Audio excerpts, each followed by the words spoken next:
Well, we'll see how well I last today. How's that sound? No, we could go now and just relieve you from all the stress. We could just Just go. for you. No. We could just go. No. I already gave you all the time off last week. Right. Yeah, I was here. Yeah, plus I don't want to sit around for like 3 hours in my next class. Today, the objectives. We're going to talk about how to secure a host computer, define application security, and explain how secure data uses loss prevention. Okay? How are you going to secure a host? Well, there are three different elements that you got to think about. One's the host, one's the application, one's the data. All right? How would you secure? What would be the first step you want to do to secure your host, Matthew? Let's see, so we're talking about the server. A host, not a server, a host. Well, network server. Let's see. Well, that thing's connected to the internet, right? The grand old world of everything. I want to put something between that and this. Like Okay. a firewall or whatever. Or a phone. Maybe. A phone. I heard a buzz. I assumed it was a phone. You're just picking at Kristen. That's all. I know her name now. Haha. I only told it last week. Man, I don't remember things. What about securing the operating system with updates, patches, things of that nature? You're going to want to update the software applications that are besides the operating system, right? Microsoft Office, whatever. I don't know what all you would want to update. That's up to you. But then you want to monitor the logs to make sure that no one's getting into your system that shouldn't be, right, Tommy? Like your fiance? Securing devices. The whole purpose of securing device is to protect it from unauthorized use. Plain and simple. There are three different types of security. Well, there's several different types, but the ones they want to discuss are physical access, host hardware, and mobile device. All right? So let's talk about physical security. When you think of physical security, what do you think of, Daphne? Locks and security guards and Anything that could have a physical stature. fences, stuff like that. Hardware locks, of course, they could be the crypto locks like we have on these doors. They could be the physical locks like you have to have a key for. The problem with the key lock is if you drop it and lose it, now you have a vulnerability. And if someone's really smart and realizes what kind of keys we have here, and an instructor drops their keys, depending on what he or she had access to, there's a lot of exploits that could be done, right? Or just make a print of it so that they don't even know it was missing, which is better. Well, these keys won't be able to be duplicated anywhere unless you go to a locksmith. Now, if you are a locksmith, well, that'd be a different story. All right. The residential locks, you really only have that one. I don't really like that analogy because you really have multiple for the most part. Most people have a deadbolt and then the residential lock, right? Why does aside from another thing you have to get past, why does the deadbolt lock provide additional security? Is it that it needs a different key, or? You can have it to have a different key. It also, you can have them to where they don't see the deadbolt on the outside. It's just a lock on the inside. Okay. So that you have to physically be in there when you lock it. Then the only way to unlock it is from the inside of the house. And Or sometimes they go deeper in the frame. exactly, Yeah. and they're that thicker. code feature to it where you can wiggle a credit card to, Yeah, you're not going to wiggle a credit card through a deadbolt because that's why it's flat cut, not an angled cut like a residential lock. Well, what would you want to do if you lost a key, Tracy? if like for business. Yeah. Let's say you're CEO of Microsoft and you've lost your key to your building. You'd have to have the keys. Anything. No, you just tell that employee to let you in. You'd tailgate, right? Oh, absolutely. I think they would all know who you are, but being the They CEO, was fired the day before. I was ousted. yeah. And I'm really there just to wreak havoc. But yeah, I mean, if you lose a key, if it's out of your control, then you need to change locks, which is very expensive and time consuming, and you've got to issue your keys to everybody. Mm-hmm. But of course, people don't do that. They just don't want to get in trouble, so they just don't tell anybody. That's why they have the smart card now, where they can just each person has a different pin in there. So when it goes in, or the ID gets changed, and then they just say, okay, your old ID number was this. Now it's forbidden in our system. Yep, key fobs. But they lose it, and then people let them in, so they're okay. Or the front desk will just issue them a guest pass because they know who they are. They think they do anyway. Yeah, exactly. Okay, key management procedures. You want to make sure that you have any unused keys locked up in a key thing. How many of y'all were, Tracy, you were in my interim. No one else in here was. Did you walk around with me and see where I had the keys? I didn't see the keys, no. Yeah, they're very easy to get to. Dang, I missed it. Cipher locks, like we have on the outside of this door, also known as crypto locks. It's just because you have to memorize a code. But then again, you have to go change that code and disseminate the information if it gets exploited. How much do cipher locks run? I've never bought one, so I couldn't tell you. I've seen some at like Home Depot for like your home that only have the smaller, like you have 1 and 2 on the same button, like you did for the Ford Explorers and things. I've seen some of those kind of things, and they ran about $80. But then again, that was several months ago, so I could be off on, it could have been $180, and I just didn't see the one. You know, I don't know. Could have been on their phones at the time. Or it could have been $8. So yeah. No, that one I would probably go for. Now, I'd rather have my crypto locks set with my alarm system so that I can remote control it if I wanted to, and I think in my new house that's exactly what we're going to do is have the automatic lock on there. So when I arm the house, it deadbolts it completely. I like what the book had about that, those laser beams that could kind of detect and make sure nobody kind of just tailgates in when you have a good lock like this, so that everybody has to log in. That I think was really good. These punch down, here's a cipher lock example. You've probably seen some of these right here that actually have the up to 10, and you can actually put your key in behind it. It's like a little cipher safe that you can put next to your door. Instead of putting keys under pots or in flower pots or whatever, you can just mount this on there. Then again, you're mounting 2 screws to a wood frame. So why don't they just knock it off? So now tell me, would you rather break a flower pot to get a key, or would you rather try to deal with this? See, yeah, it's like, it's more of a deterrent than it really is. And if you're okay with destruction, then you can just kick the frame in anyway, because the frame's gonna Exactly. It's not going to stop me anyway. It's like in Red, they had that vaulted door that was like super thick and all these passcodes that changed so often, and you just kick through the drywall next to it. Yeah. Amazon has cipher locks for like $100 to $360. Yeah. Okay, so big range.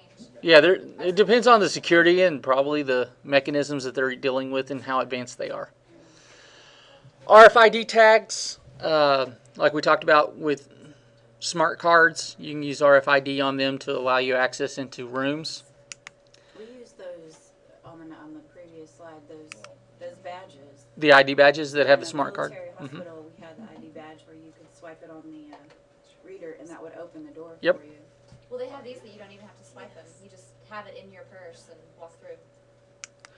Then you have RFIDs. I wish You Walmart know, would do that. right here. This is always a good way to physically secure a building. You want to stop tailgaters? Have a man trap. You have to go through 2 doors with your key. And so what happens is if it, like you were talking about with that laser, if it picked it up here, this door is not going to open. That's cool. And doesn't that And then you can put like a little security camera up here so you can see who let who in and then fire them for breaching your security protocol and all sorts of fun doesn't stuff. that first door have to be shut for the second one to open? Yeah. It could be. Doesn't have to. No, you don't have to, but I've seen them to where they're 2 separate doors, just 2 key fob doors. Now, by definition, a man trap is this door has to be shut to get into here. It's kind of like a vault entrance. How many of y'all seen Ocean's 13, Ocean's 11, where the door will close on one end before it opens up into the vault? So there's no straight through. You're getting the center part of the vault. That's a man trap. Security guards, yep. Okay, access lists. What is a good example of an access list? Aaron? It's like a database, like for key fobs, kind of. Yeah, you could do it that way. You could say, oh, I don't want Kristen to come see me, so she's blocked on my access list. She's denied access. Pretty straightforward. Man trap, basically, it separates the secure area from the non-secure area by having 2 doors in between. How many of y'all have ever seen any movie that when you're going to a static free lab, you go through one door, you get a vacuum off of you, you go through the next area, and then you get into the anti-static bag, and then you go into the third area. Kind of the same idea. You have multiple steps to get into. Then you have the CCTVs, which we talked about. You know, I showed you on the man trap where I'd probably put it so you could, when people are walking in, they're not paying attention. I love that because I have it right above my front door. So when people come to my house, and it's interesting to see what we catch. You know, we have a nice little cat visitor that usually comes between 1 and 4 o'clock in the morning. And our camera is triggered for motion, so it'll start recording as soon as there's any type of motion. And he'll come stand on our front porch for about 3 seconds and shoot off, but it captures him. And we have about 18 clips a night of him going back and forth. And then we had one where on Valentine's Day, I'd ordered my wife a bouquet of flowers in a glass vase, and the delivery man decides to chunk it onto my front porch. Caught him. Serious? Sent the video clip to FedEx, and the guy was fired. Well, when you throw it from your chest and it has a glass vase in it down onto a concrete step, my front porch is only 1 concrete step up from the sidewalk, and he was literally 5 feet away. All he had to do was go up there, gently set it down, because it says "Handle with care." Pro flowers on the side of it, which kind of gives you an idea. This is flowers. Hello. You know, flowers are expensive, especially around Valentine's Day, and you're throwing them on people. Yeah, I got my money back, but it was still one of these things where the FedEx guy is terminated because he didn't do his job correctly. Now, I'm sure y'all seen the 2020 or Dateline where UPS and FedEx do that all the time, throw it over the fence. UPS. Yeah, but ups, Yep. You'll get used to it. never. Hey, I call an uninterruptible power supply UPS too. So, all right. How many of y'all have had fencing deterrents? Did y'all read about these? Those are interesting. The anti-slip, or the anti-climb paint. It's because this stuff is awesome and it'll chew Rotating up your head. spikes. There I we love go. that. Ah, why? You know, I've actually seen a dual privacy fence where you had one on one side, one on the other, and the spikes, you know, where you kind of come down into. The top of the fence kind of comes up like this, right? As it's coming down, and then you have your next one that comes up and then over and then down. They had spikes right here that would just stick up just above that. Yeah. And they were spring engaged. Oh, nice. That's cool.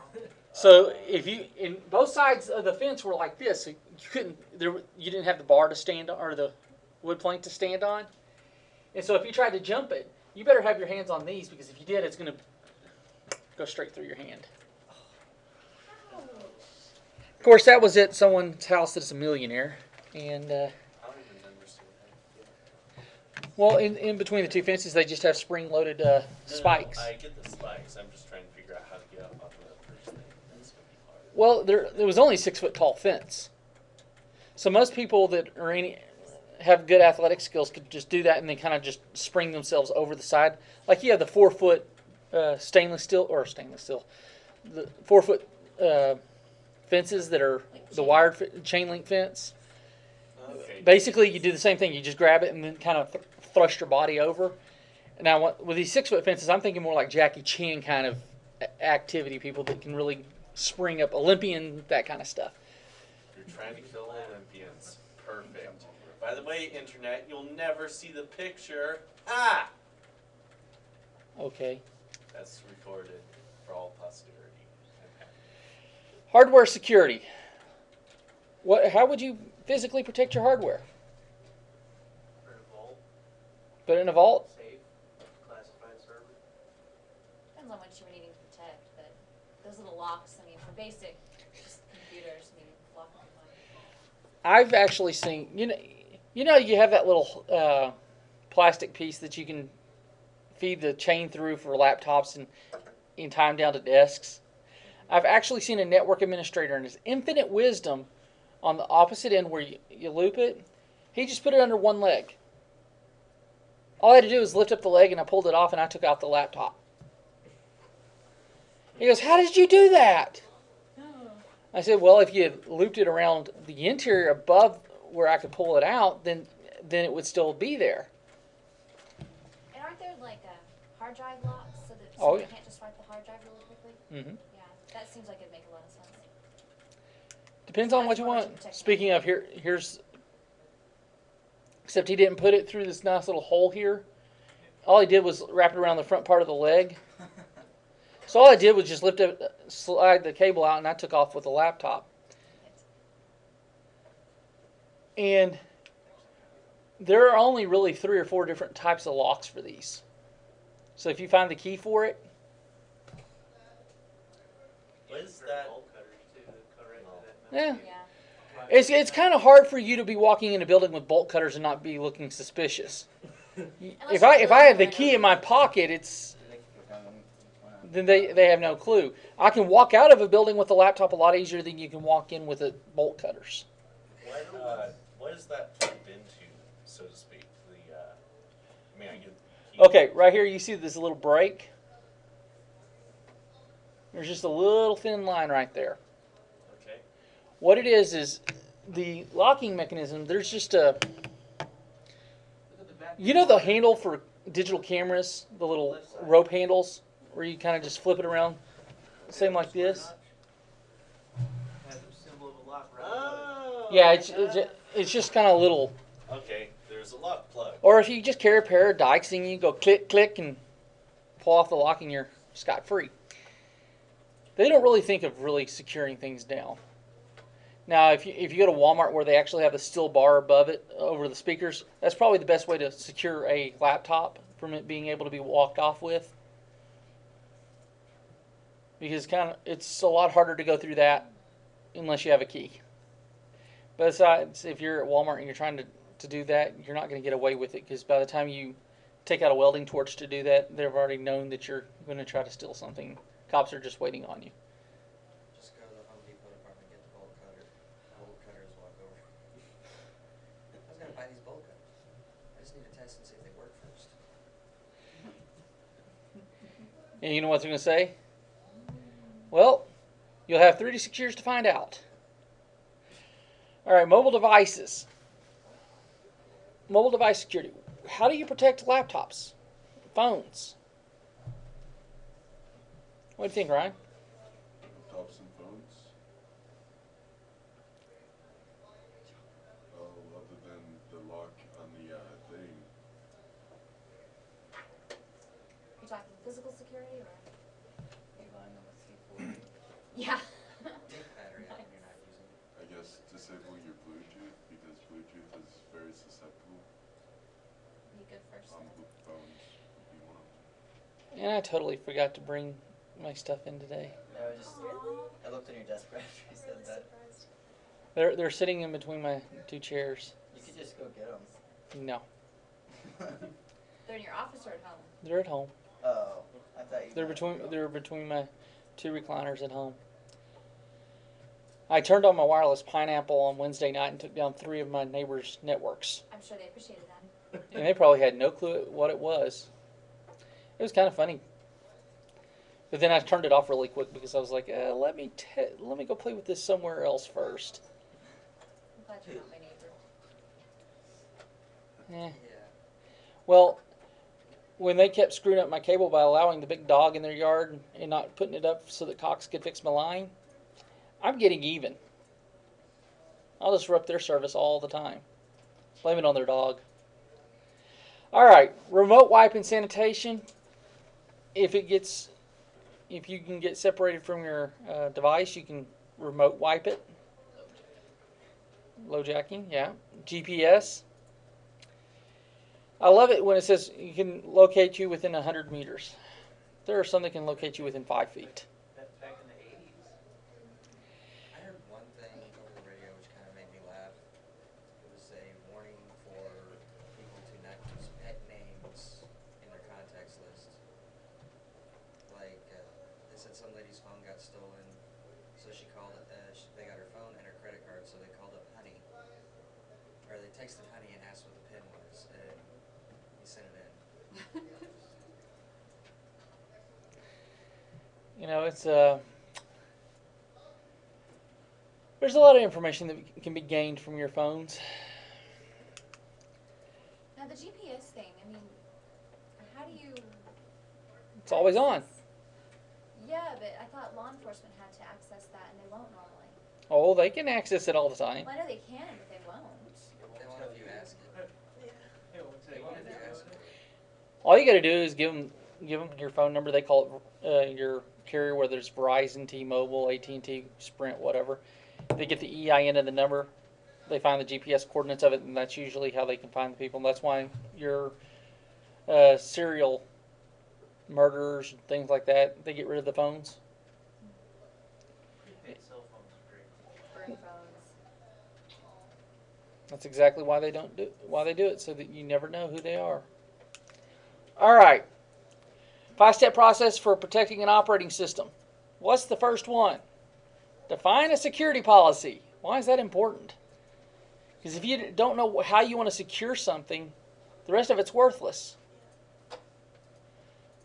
Perform baselining. We talked a little bit about that last week.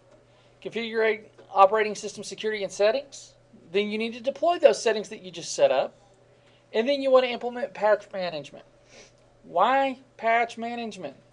Because you don't always want to push those updates out immediately, and you might want to test them first. That would be a good thing.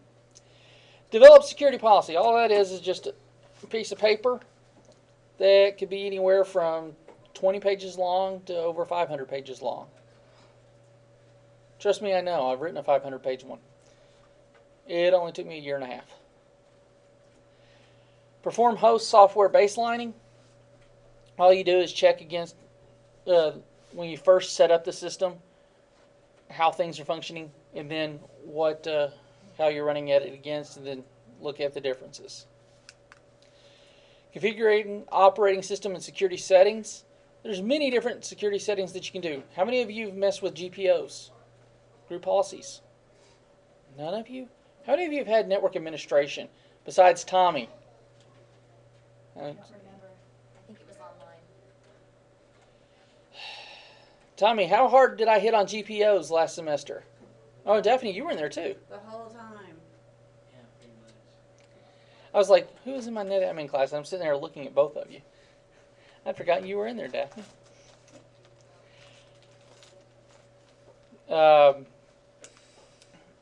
What you can do is you can implement a lot of different security steps. You can do protocols, you can do systems, you can knock people out of control panel.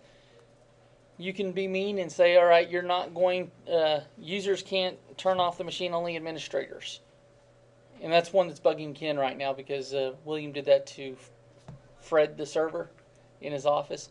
So if you're logged in as a user on there, then you can't turn it off. All you can do is log off. Only administrator can turn it off. I said, how's that going to stop me? There's the power cable. Clink! I shut it off. Plug it back in, power it back up. Why is Ken annoyed about this? Why doesn't he just change it if he doesn't like it? He hasn't had time to change it. He was just complaining to me about it about a few minutes before class. That's why I know about it. He doesn't have time to change it. I'm just saying what he said. Deploying settings. Group policy. Why would you want to... What is the biggest thing about a group policy that's different than a local security policy?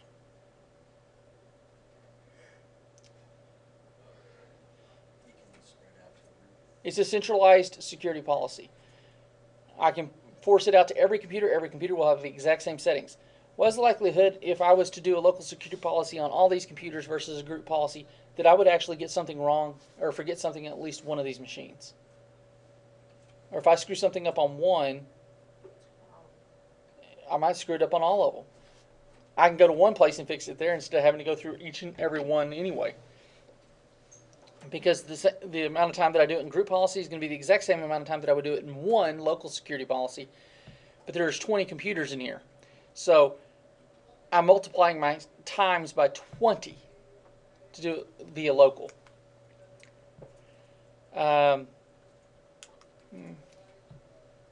Here you go. Here's an example of how big operating systems are. Debian. 324 million lines of code. Compared to just the Linux kernel of 5 million. Red Hat is 30 million, Mac is 86 million. Windows is 50 million. Give or take. A couple million. Hot fixes. Why are they good? More specialized. You do not have to shut down. You don't necessarily have to shut down. There may be some that you have to. Depends on the kind of patch and what you're accessing with it. If it's just the application itself, you may not have to. Like if you update a web page, you just hit F5 and refresh it. You don't have to power off or restart IIS or Apache. But if it's something on the core of that application, then you'll have to restart that application. The scary thing about patches is if you do not test them before you deploy them, you can affect your network pretty severely. i.e. Java Update 21. Y'all remember that? Yeah. That's a nightmare. It shut down all Java applications because someone in their infinite wisdom removed the security handshake out of the patch. So when they implemented Java Update 21, there was no security on it. Well, Java functions with security, and when you don't have that piece in there, it doesn't work. And it killed a lot of applications that required the Java security part. All right, y'all have all seen how to do automatic updates, right, in Windows? Y'all all familiar with that? Yeah. Sean, you okay back there? Yes. All right. Do you know where that's, what controls the, that? I know where it is in Windows 7, but that's the thing that the virus on our computer keeps changing that. Do I know what controls it? Yeah, like, is it in the System32 folder over here and delete it? No? You don't know? You need to look up and see what specific files that virus is attaching itself to. It's usually going to be in your app folder under temporary, and it points to its own version. It changes the registry key to point to its version of whatever the original file is.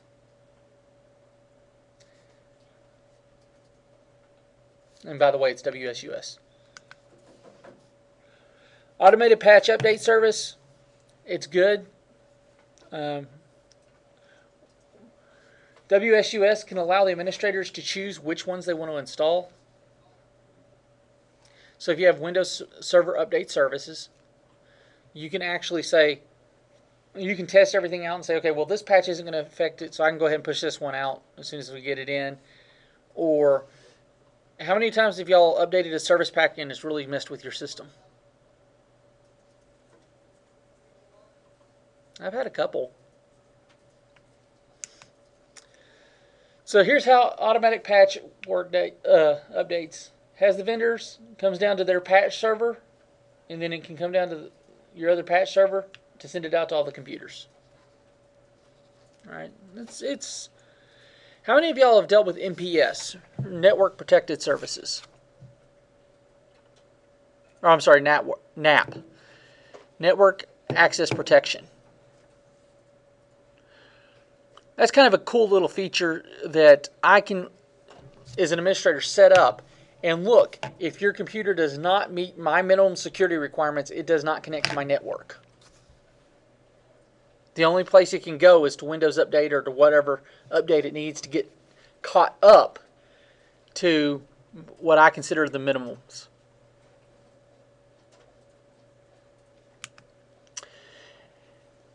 What about antivirus, anti-malware, anti-spyware, antivirus, right? It's not that. Not that important, is it?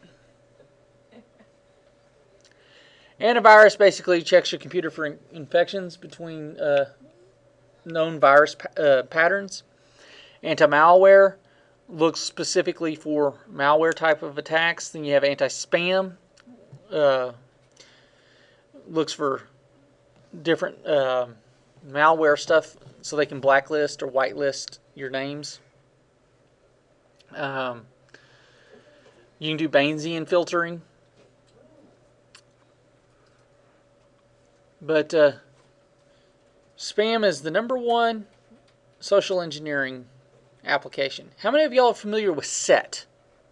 Social engineering tool? I'd highly encourage you to go Google it. It's a good one to have. It teaches you how to social engineer people. Tracy and Daphne are right on it. It's just SET. I don't remember if there's periods between them or if they just call it SET. But social engineering tool. Pop-up blockers. These things just drive me insane, but they protect you too.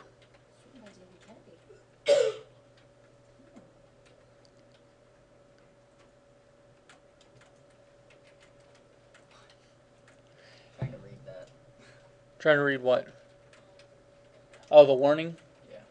Basically, it says deep freezes on these computers, and when they reboot, you lose your data. Pop-up blockers. They're really nice to prevent a bunch of advertisements and anything that would come in via the web.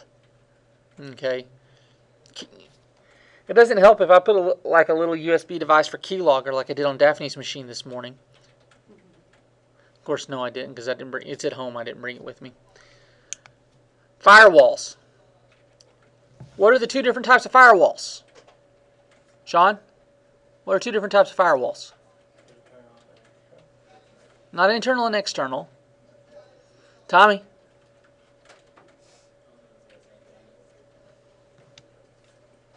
Kristen? The two different types of firewalls. Ryan? There's the hardware firewall, the software. There you firewall, go. and there's the firewalls that prevent fire from spreading. Well, we're talking about these kind. I'm not talking about concrete. Nice. Would a hardware one be like passive? You can set them up to be both passive or both active, either way. But if you do passive and active, then you're going to basically be the difference between an IDS and an IPS.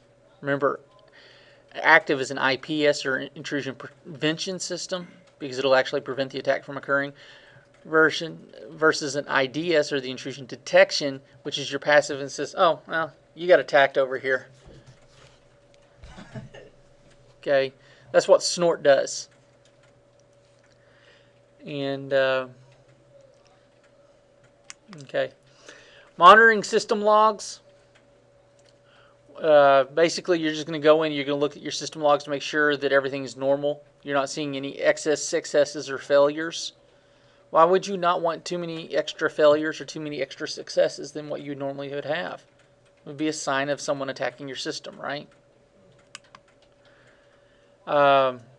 You can do operating system logs or security application logs, either or.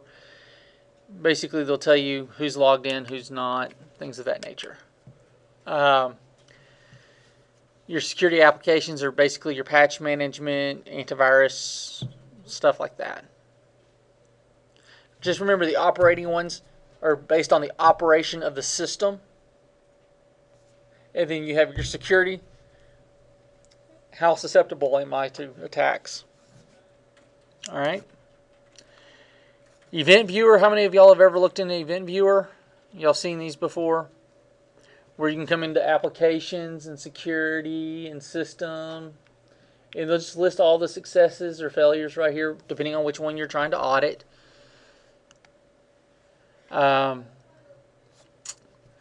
there's a lot of different benefits to it, but it also can be pretty time consuming and a headache if you don't know what you're looking for or if you set it up for the wrong thing. Antivirus logs. Oh boy, this one had a fun one. It had a keylogger. So, application security, what is it? Well, it's the security of that application, right? I'm playing a Kristen now. How do you secure applications? Well, you do it with patch management. You do it with upgrades. You harden that application to make sure that you don't have any unnecessary services running for that application that don't need to be. Right? So let's say your application has nothing to do with the web. Would you want any web ports running out of it? No, because you opened up a hole when you do that. Application development security, basically, what we talked about earlier, the baselines. How are you working on those baselines? You making sure that they match up your current baseline that you just ran. How did it match up to what your original baseline was? That can tell you if your hardware is starting to get old on that machine, if performance is lagging, things of that nature. Secure coding concepts. Are you going to use standard coding concepts, or are you going to use those that have been proven to be effective in secure environments? Errors. How do you handle these errors or exceptions? Do you just negate them? Do you just let them be? Do you accept them? You got to look at it. What is going to happen when you have an exception handling error? Are you going to stop the system until action is handled? Or are you just going to make a note of it and go on? In Windows, they throw up the error on you all the time. Exception handling. We need to reboot. All right. Whatever you do with one, you want to do them with all. So you don't want to say, we're going to ignore all of them except for these. You just want to ignore all of them. Or if you want to have the pop-up for every little thing, with the exception of these, you don't want to do that either. You want to keep everything as simplistic as you possibly can. Does that make sense? Tracy, you okay? Mm-hmm. Greg, you okay back there? All right.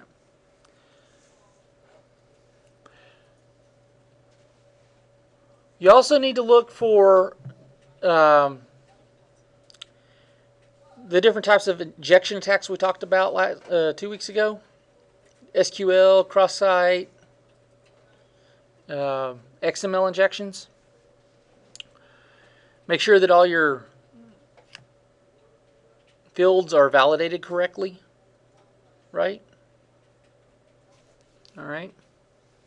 If they're connected to the internet, is that what you're saying? If that app is connected to the internet? Right. Mm-hmm. Make sure you have that validation requirement on those input fields. The escape clausing, you make sure that your escape characters are set correctly, that you don't leave any extra stuff that can change your code. Fuzz testing, that's always fun. What it does is you can run a fuzz tester and it'll input data, fake data and intentionally try to find your vulnerabilities for you. That's kind of a neat little thing. Application hardening. What do we got to do? What are some of the things that you want to do? Tommy?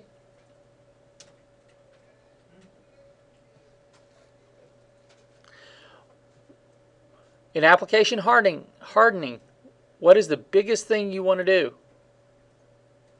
I've only said it 6 times.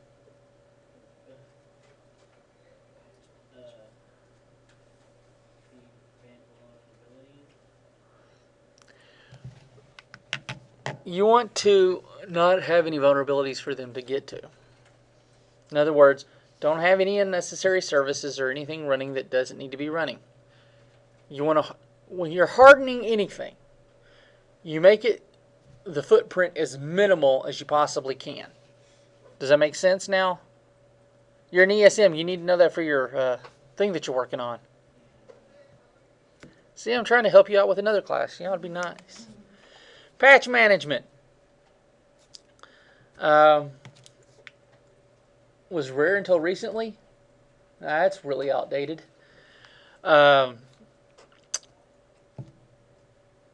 Patches are something that needs to be done all the time to keep you current with security. And they're different from updates, right? Yes, because a patch fixes a vulnerability that you already had, where an update is really a group of patches.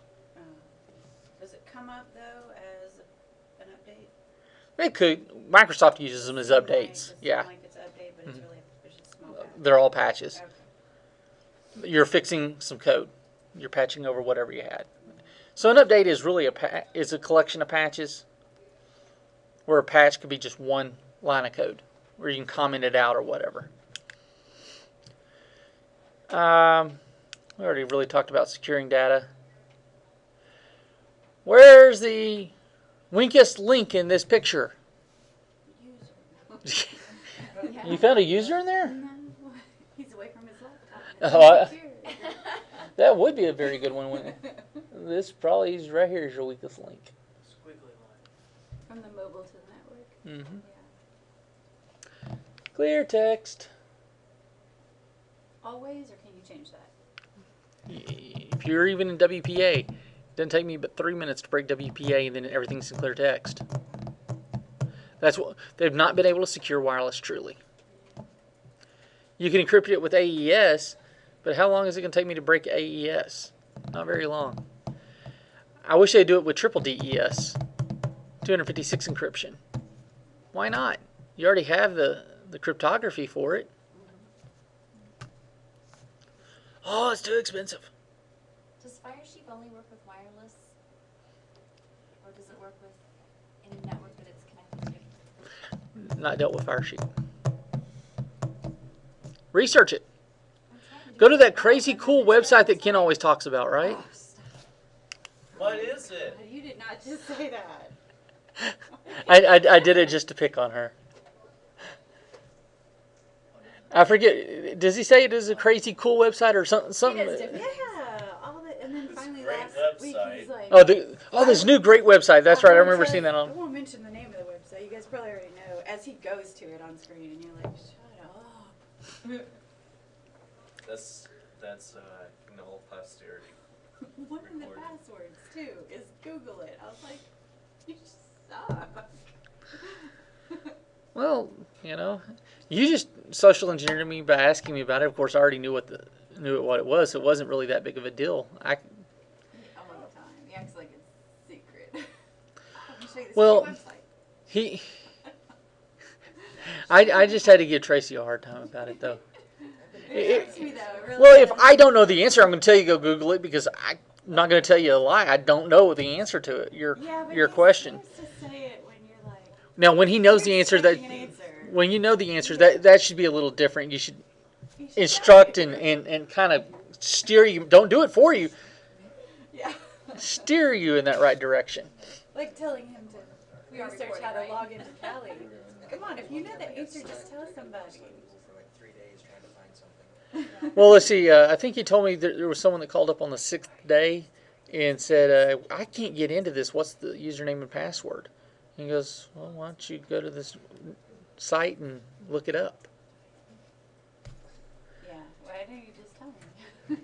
If you told us that, a long time ago, that would be different. All right, a DLP report. This is from OpenDLP. What it does is basically say on my 172.16 network, let me look on here. It's running and it's scanning. It is looked at 19,561 files that have been done. Basically, I'm at 44.64%. I have found 56 false positives, or 58 false positives. So that means that the positive report was actually wrong. Here's a good one for you. Social Security number caches. Bad.doc. Who in the world would want to name that bad.doc? Okay. Is there any other questions on that? No? I want to, real quick,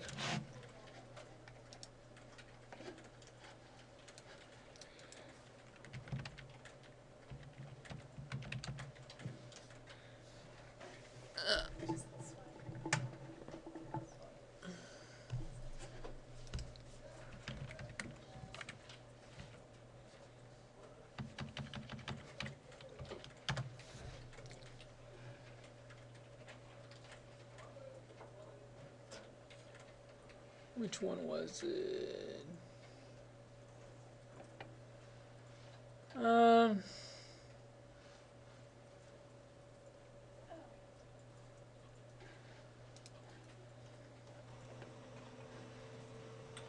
The video is to install Snow.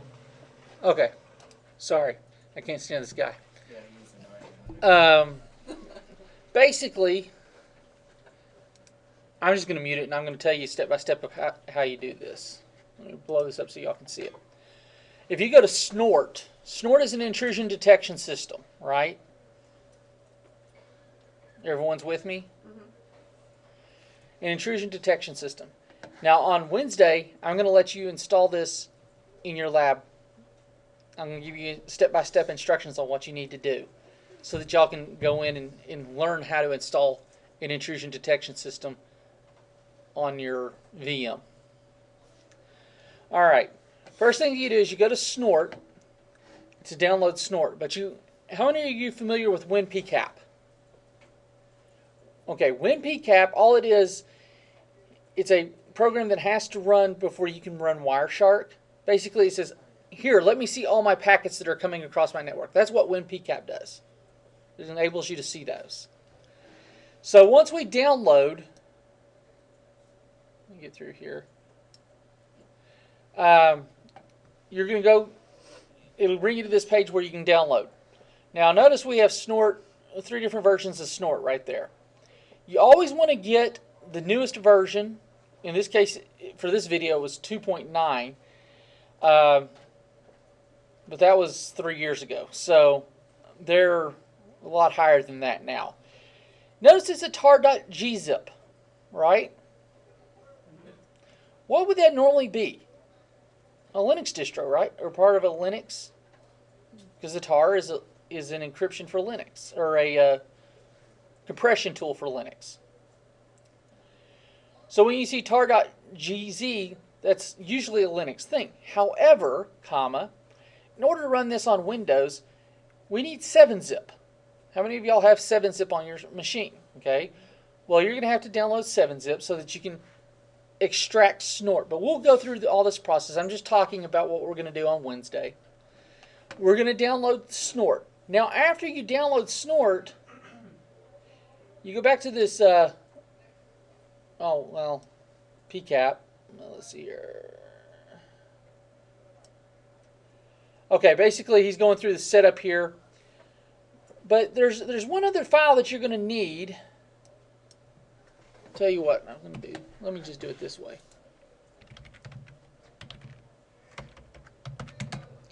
We'll go to snort.org.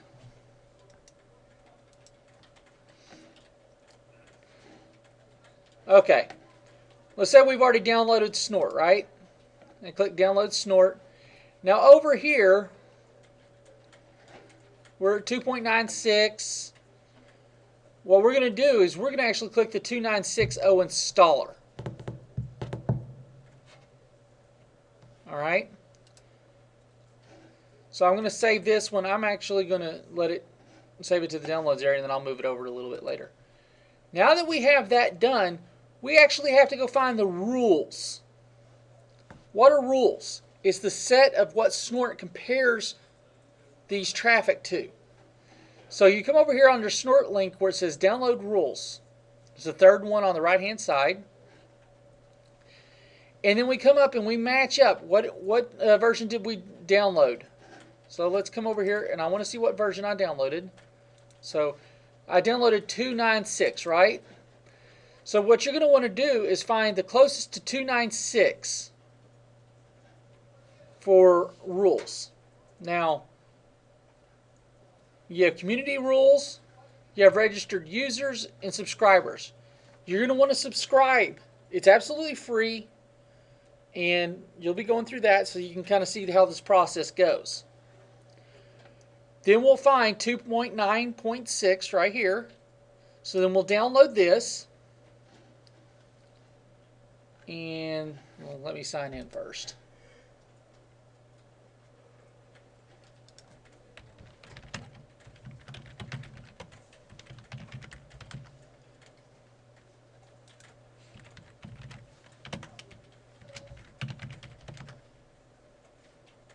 Okay, then it's my other one.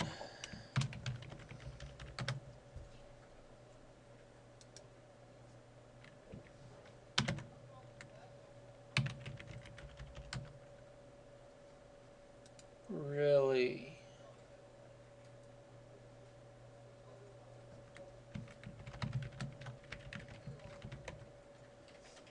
Okay, simple. Oh, okay, never mind.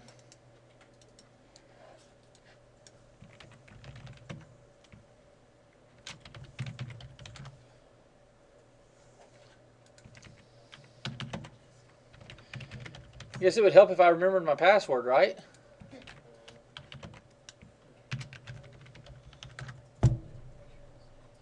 There it goes.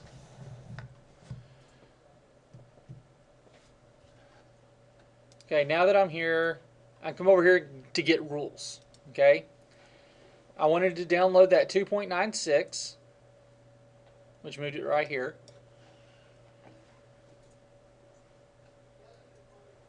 I do have a valid one. Fine. I'll just do registered user release. Now again, I have that tar.gzip. So I'm just going to save it. And so that I'm actually going to put these on your images if I get time. I don't think I will. I think I'm going to make y'all have to download them so you can register and get your stuff set up correctly. So you have to like come up with user passwords and junk for. Just use a generic one. You don't have to. And then once you've got that done, what you're going to do is you'll go in here. You run your installer first. Then it's going to ask you what we'll have to go in here. We're going to edit the configuration file after we install Snort and things of that nature. And then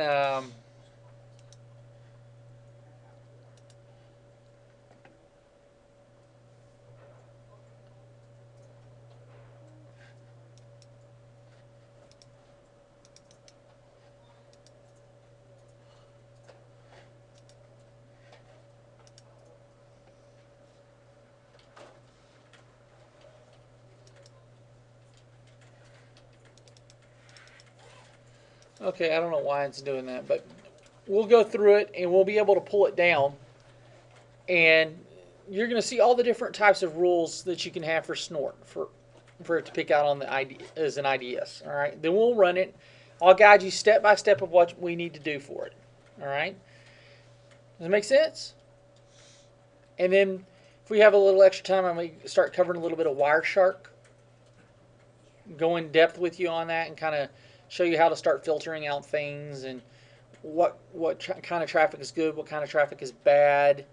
We'll run them through VM, and so the VM network will get hit pretty hard with all of you running Wireshark. But that so be prepared. Go research Snort. Go look at SET, and we'll go from there. Any questions? All right. Well, y'all have a good one. We'll see you Wednesday.